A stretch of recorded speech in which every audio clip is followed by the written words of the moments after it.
ইরানের পারমাণবিক সমৃদ্ধকরণ যুক্তরাষ্ট্রের বড় মাথাব্যথার কারণ। মার্কিন প্রেসিডেন্ট ডোনাল্ড ট্রাম্প তেহরানের উপর দিয়েছেন একাধিক নিষেধাজ্ঞা। আলোচনার টেবিলে বসানোর জন্য চাপ দিলেও নিজ অবস্থানে অনড় থাকছেন দেশটির সর্বোচ্চ নেতা আয়াতুল্লাহ খামেনি। সমঝোতায় পৌঁছাতে তেহরানের দিকে বোমারু তাক করে রেখেছেন ট্রাম্প।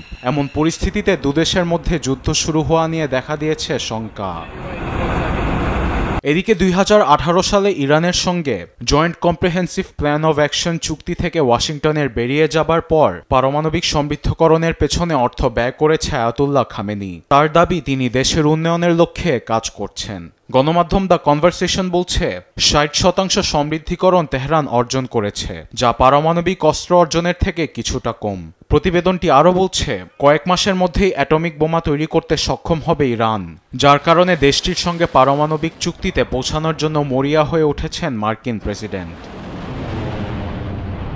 এমন পরিস্থিতিতে ইরান ও যুক্তরাষ্ট্রের মধ্যকার এমন টানটান উত্তেজনা সম্পর্ককে শেষ মুহূর্ত বলে আখ্যা দিয়েছেন ট্রাম্প, যার জন্য ইরানের বিরুদ্ধে ওয়াশিংটনকে সামরিক ব্যবস্থার কানপোড়া দিয়ে আসছে মিত্র ইসরায়েল। এতে ইরানের প্রতিরক্ষা ব্যবস্থার পাশাপাশি পারমাণবিক সমৃদ্ধকরণের চিন্তাও করা লাগবে না।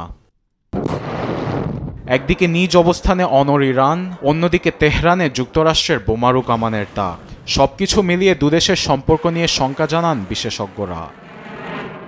আরবেদ আফসার, নিউজ ডেস্ক, দেশ টিভি।